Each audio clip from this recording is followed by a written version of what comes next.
ابتدا ہے رب کریم کے بابرکت نام سے جو دلوں کے حال خوب جانتا ہے۔ السلام علیکم ناظرین و سامعین، آپ دیکھ رہے ہیں پروگرام روشنی کے مینار ہمایوں ابرار کے ساتھ۔ ناظرین، آج کا پروگرام گزشتہ ہونے والے پروگرام کی ایک کڑی ہے۔ ناظرین، آج کے پروگرام میں میں آپ کو ان روشنی کے میناروں کے بارے میں بتاؤں گا کہ جنہوں نے جدوجہد کی اور پھر پاکستان کا قیام ہوا۔ غلامی میں نہ کام آتی ہیں شمشیریں نہ تدبیریں، جو ہو ذوق یقین پیدا تو کٹ جاتی ہیں زنجیریں۔ بر صغیر پر انگریزوں کی حکمرانی آ جانے سے مسلمان انتہائی پستی کا شکار ہو چکے تھے۔ انہیں ہر میدان میں دھکیلا جا رہا تھا اور وہ ایک رہبر کے منتظر تھے جو انہیں غلامی سے بچائے اور آزادی کی راہ دکھائے۔ ان حالات میں ایک نابغہ روزگار شخصیت سر سید احمد خان نے مسلمانوں کی ڈوبتی ہوئی کشتی کو کنارے لگانے کی کوشش کی۔ رسالہ اسباب بغاوت ہند لکھ کر نہ صرف انگریز سرکار کی غلط فہمیوں کا خاتمہ کیا بلکہ مسلمانوں کے ہاتھ میں دو قومی نظریہ تھما کر ان کے قومی تشخص کو ایک قوم کی حیثیت سے ان پر واضح کیا، جس کو چل کر انہوں نے ہندو اور انگریز سے آزادی کی جنگ لڑی۔ یہ داغ داغ اجالا یہ شب گریدہ سحر، یہ داغ داغ اجالا یہ شب گریدہ سحر، وہ انتظار تھا جس کا یہ وہ سحر تو نہیں، یہ وہ سحر تو نہیں کہ جس کی آرزو لے کر چلے تھے پار کہ مل جائے گی کہیں نہ کہیں، فلک کی بزم میں تاروں کی آخری منزل۔ سر سید احمد خان نے علی گڑھ مسلم کالج کی بنیاد رکھی، جس کو بعد میں یونیورسٹی کا درجہ ملا۔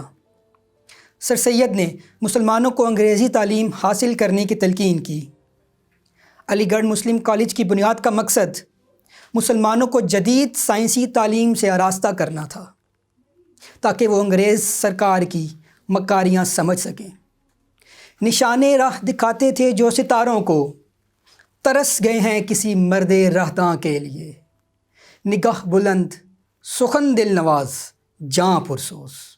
یہی ہے رخت سفر میرے کارواں کے لیے۔ تحریک پاکستان اور دو قومی نظریے کی تاریخ پر اگر نظر دوڑائی جائے تو سب سے پہلا نام ہمارے سامنے جو آتا ہے سید احمد بن متقی کا ہے، جو بعد ازاں سر سید کے نام سے مشہور ہوئے۔ سر سید 1817 میں پیدا ہوئے۔ ابتدائی تعلیم انہوں نے برصغیر میں حاصل کی، جبکہ اعلیٰ تعلیم یونیورسٹی آف ایڈنبرا سے قانون میں پی ایچ ڈی کی ڈگری لے کر کی۔ سر سید کی یہ دلی خواہش تھی اور وہ یہ سمجھتے تھے کہ برصغیر میں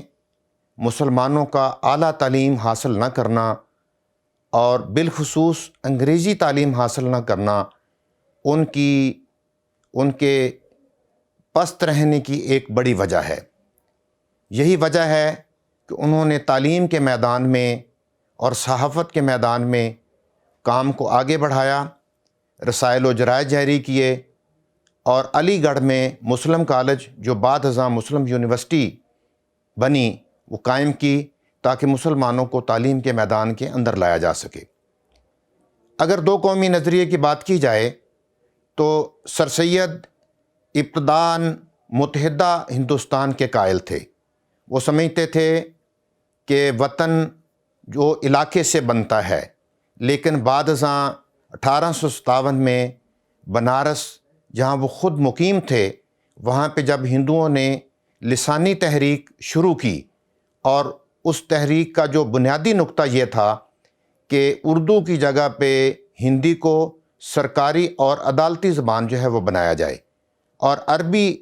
رسم الخط کی بجائے دیوناگری رسم الخط جو ہے وہ رائج کیا جائے۔ اس تحریک میں سر سید نے ہندوؤں کو بہت سمجھانے کی کوشش کی، لیکن ہندوؤں کی ہٹ درمی نے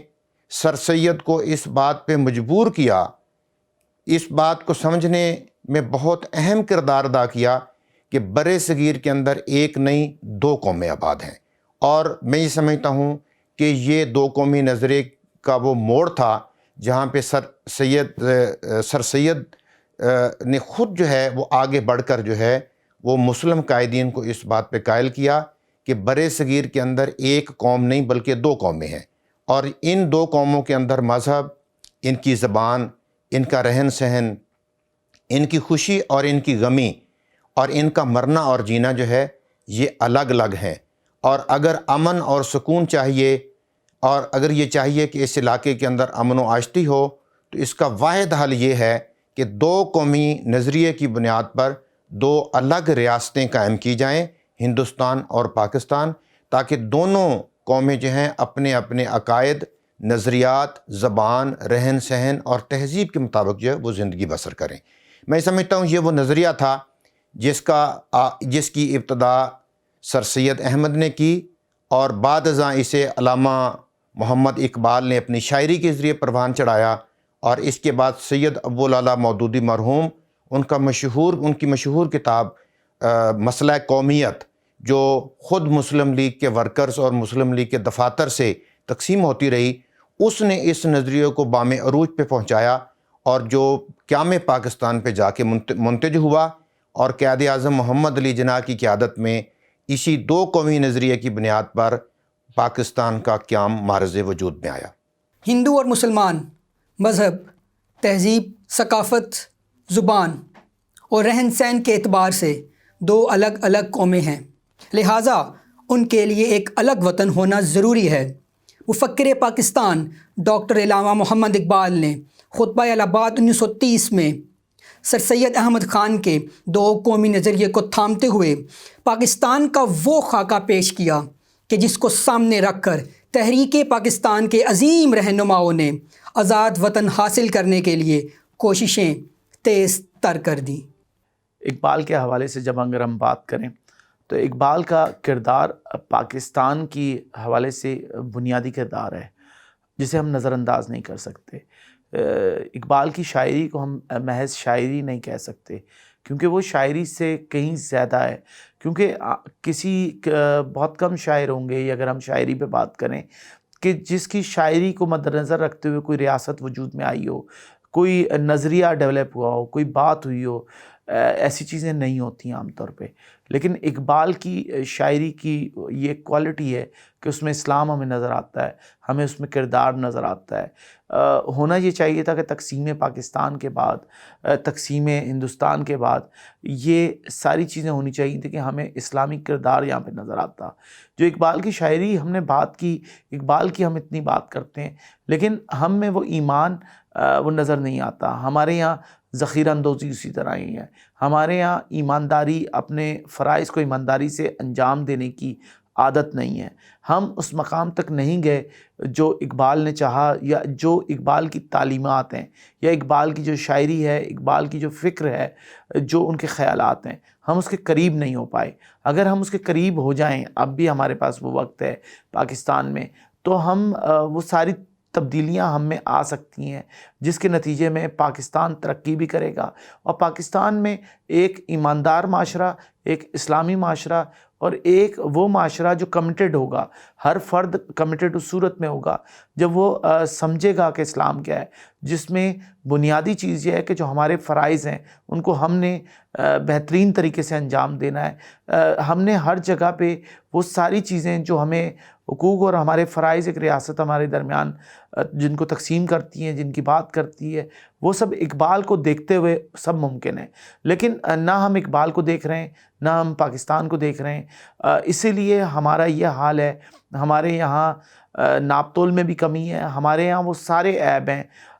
جو ہم میں نہیں ہونے چاہیے۔ ورنہ اس ملک سے اگر ہم اقبال کی تعلیمات پہ عمل کرتے تو آج یہ ملک یورپ، امریکہ سے آگے ہوتا، ہم ہر لحاظ سے بہت آگے ہوتے، لیکن ہم نہیں آگے۔ تو اس کی وجہ اقبال کی تعلیمات کو نہ سمجھنا ہے، اور اگر سمجھ بھی لیا ہم نے تو ہم اس پہ عمل کرنے سے قاصر ہیں۔ اللہ تعالیٰ ہم سب کو ہدایت دے اور اس قابل کرے کہ ہم زندگی کو بہتر طریقے سے گزار سکیں۔ علامہ محمد اقبال کی بے لاگ شاعری نے بر صغیر کے مسلمانوں کے اندر آزادی حاصل کرنے کی ایک نئی تڑپ اور جدوجہد پیدا کی۔ وہ مسلم قوم جو خواب غفلت کی نیند سو چکی تھی اور اپنے اندر کے مرد مجاہد کو بلا بیٹھی تھی، علامہ محمد اقبال کے شاعرانہ انداز نے ان کے اندر آزادی حاصل کرنے کی ایک نئی تڑپ اور جد و جہد پیدا کی، اور انہیں یہ پیغام دیا کہ اپنی ملت پر قیاس اقوام مغرب سے نہ کر، اپنی ملت پر قیاس اقوام مغرب سے نہ کر، خاص ہے ترکیب میں قوم رسول ہاشمی، ان کی جمعیت کا ہے ملک و نسب پر انحصار، قوت مذہب سے مستحکم ہے جمعیت تیری، دامن دین ہاتھ سے چھوٹا تو جمعیت کہاں، اور جمعیت ہوئی رخصت تو ملت بھی گئی۔ اقبال کی ہم بات کریں کہ اقبال نے اپنے عہد میں، اپنے دور میں، تقسیم ہند سے پہلے بر صغیر میں مسلمانوں کے لیے جو شاعری کے ذریعے جو انہوں نے رہنمائی کی، وہ اپنی مثال آپ ہے، جو ہمیں عام طور پہ شاعروں سے اس طرح توقع نہیں ہوتی، لیکن اقبال محض شاعر نہیں تھے، اس لیے وہاں پہ ہمیں جو چیزیں نظر آتی ہیں ان کے کلام میں وہ بالکل منفرد چیزیں ہیں۔ اقبال نے تو یہ بھی کہا کہ پھول کی پتی سے کٹ سکتا ہے ہیرے کا جگر، مرد ناداں پہ کلام نرم و نازک بے اثر۔ یعنی کہ چوتھی کلاس میں نے یہ شعر جب پڑھا تو مجھے کچھ سمجھ نہیں آیا، لیکن جب وقت گزرا تو خود بخود بات سمجھ میں آئی کہ اقبال کی شاعری میں اتنی وسعت ہے،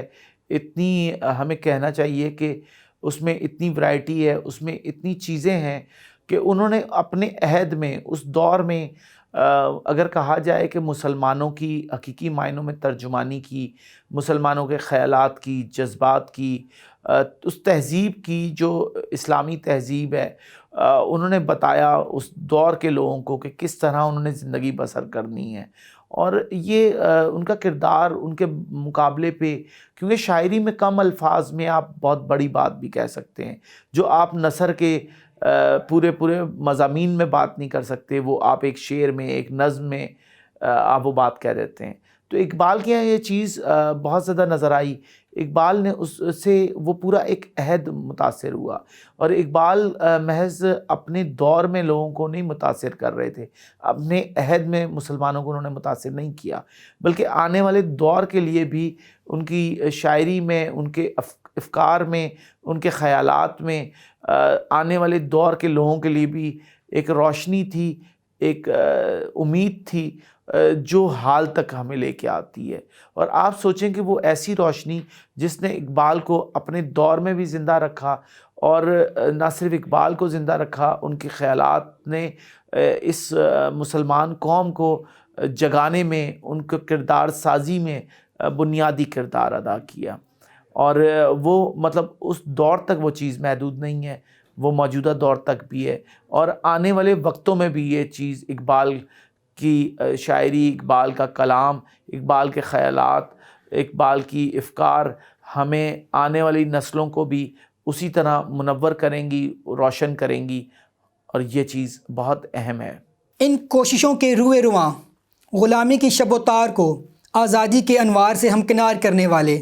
قائد اعظم محمد علی جناح تھے، جنہوں نے بکھری ہوئی ملت کو بنیانِ مرصوص بنا کر دین کے دشمنوں کے سامنے لا کھڑا کیا۔ قائد اعظم محمد علی جناح نے مسلم لیگ کی قیادت کی، اور مسلم لیگ کے 1940 کے اجلاس میں فرمایا کہ پاکستان ایک ایسی منزل ہے کہ جس کو حاصل کرنے کے لیے مسلمانوں کو کوئی طاقت نہیں روک سکتی۔ پاکستان بن کر رہے گا، بلکہ میں تو یہ کہوں گا کہ پاکستان بن چکا ہے۔ یقین محکم، عمل پہ ہم، محبت فاتح عالم، جہاد زندگانی میں ہیں یہ مردوں کی شمشیریں۔ اقبال نے کہا تھا کہ نگاہ بلند سخن دل نواز جاں پرسوز، یہی ہے رخت سفر بیر کارواں کے لیے۔ کسی لیڈر کی ایک بنیادی جو خصوصیات ہوتی ہیں وہ اس شعر کے اندر پوری کی پوری اقبال نے پنہا کر دی ہے۔ نگاہ بلند یعنی وہ آگے کی طرف دیکھتا ہو، عام لوگوں سے زیادہ اس کی نگاہ دور تک پہنچتی ہو، مطلب دیوار کے پار بھی دیکھ سکتا ہو اگر مثالاً کہیں۔ سخن دل نواز، سخن دل نواز کہتے ہیں کہ ایسی گفتگو کرتا ہو کہ دل موہ لیتا ہو، جب بات کرتا ہو تو لوگ اس کے اوپر نثار ہو جاتے ہوں۔ جاں پرسوز، اپنی اپنی جو پوری گفتگو ہے، پورا ڈیمنر ہے، پوری شخصیت ہے کہ اس کے اوپر دل فدا کرنے والا ہو، اپنی جان دینے والا ہو، جاں پرسوز. یہی ہے رخت سفر میر کارواں کے لیے. کسی کو بھی اگر میر کارواں ہونا ہے، لیڈر ہونا ہے، تو اس کے پاس جو سرمایہ ہونا چاہیے وہ ایکچولی یہ ہونا چاہیے. اور الحمدللہ اللہ کا لاکھ لاکھ شکر ہے، ہم اس احسان کو شاید زندگی بھر اتار نہیں سکتے کہ اس پاکستان کے بننے میں جتنی زیادہ جد و جہد، جتنا لوگوں نے اس کے اوپر اپنی زندگی اور سرمایہ اور پوری ایک محنت لگا دی، اتنی ہی اصل میں قائد اعظم کی پوری شخصیت تھی، جو میں نے ابھی آپ سے عرض کی کہ اس شعر کی پوری مصداق نظر آتی ہے. اگر ہم اقبال کے اس شعر کو سمجھنا چاہیں تو ہم قائد اعظم کی پوری شخصیت کو دیکھ لیں. قائد اعظم کی یہ شخصیت اس کے اوپر اترتی ہے. میں فائنلی یہی کہہ سکتا ہوں کہ ہزاروں سال نرگس اپنی بے نوری پہ روتی ہے. بڑی مشکل سے ہوتا ہے چمن میں دیدہ ور پیدا. نرگس اپنی بے نوری پہ ہزاروں سال رو چکی اور دیدہ ور بھی پیدا ہو گیا، اور اس دیدہ ور نے ہمیں یہ ملک بھی بنا کے دے دیا ہے. ابھی آج کے نوجوانوں کی ذمہ داری ہے کہ اس عظیم قائد کے بنے ہوئے اس عظیم ملک کی حفاظت کریں اور اس کا حق ادا کریں. چھوڑ دیں شکوے، ساری شکایتیں حالات سے، زمانے سے، لوگوں سے. اپنا کردار ادا کریں. اپنا کردار اس لیے بہت اہم ہے، اس بات کو سمجھانے کے لیے بالکل بھی مشکل نہیں ہے کسی بھی فرد کے لیے، کہ اگر آپ کے اندر سے نکلتی ہوئی اچھی گڈ وائبس جو کسی بھی آپ سے ملنے والے لوگوں کو تسکین، راحت، آسانی پہنچا سکتی ہے، تو انشاءاللہ ہر انڈیویجول اگر یہ کام کرے گا، ہر نوجوان یہ کام کرے گا، تو یہ معاشرہ خوش بھی ہوگا، ہر کسی مشکل، ہر کسی مسائل سے نبٹ بھی سکے گا. لاکھوں مسلمانوں نے بے سر و سامانی کے عالم میں ہندوستان سے پاکستان کی جانب ہجرت کی. ہجرت کا یہ سفر قربانیوں کی کربناک اور دردناک داستانیں، جنہیں سن کر رونڈ کے کھڑے ہو جاتے ہیں اور جنہیں بیان کرنے کے لیے جگر تھامنا پڑتا ہے. یہ کوئی نہیں جانتا کہ کتنے قافلے راہ آزادی میں لٹے، آزادی حاصل کرنے کے لیے کتنے بوڑھے، بچے، جوان، مرد اور عورتیں قربان ہوئے. اس وطن کے لیے ہمارے آباء و اجداد کو بہت بھاری قیمت ادا کرنا پڑی، اور یوں میرا اور آپ سب کا پاکستان معرض وجود میں آیا. تم ہو ایک زندہ و جاوید روایت کے چراغ، تم کوئی شام کا سورج ہو کہ ڈھل جاؤ گے. قیام پاکستان سے لے کر آج تک پاکستان ترقی کی راہ پر گامزن ہے. پاکستان کی عوام کے ساتھ ساتھ اس کی ترقی کا یہ سفر اس وجہ سے بھی جاری و ساری ہے کہ اس کی بری، بحری اور فضائی افواج اس کے دفاع کے لیے ہمہ وقت تیار ہیں. ہم تو مٹ جائیں گے لیکن اے عرض وطن تجھ کو زندہ رہنا ہے قیامت کی سحر ہونے تک. ناظرین، آج کے پروگرام کا وقت ختم ہوتا ہے. اپنا خیال رکھیے گا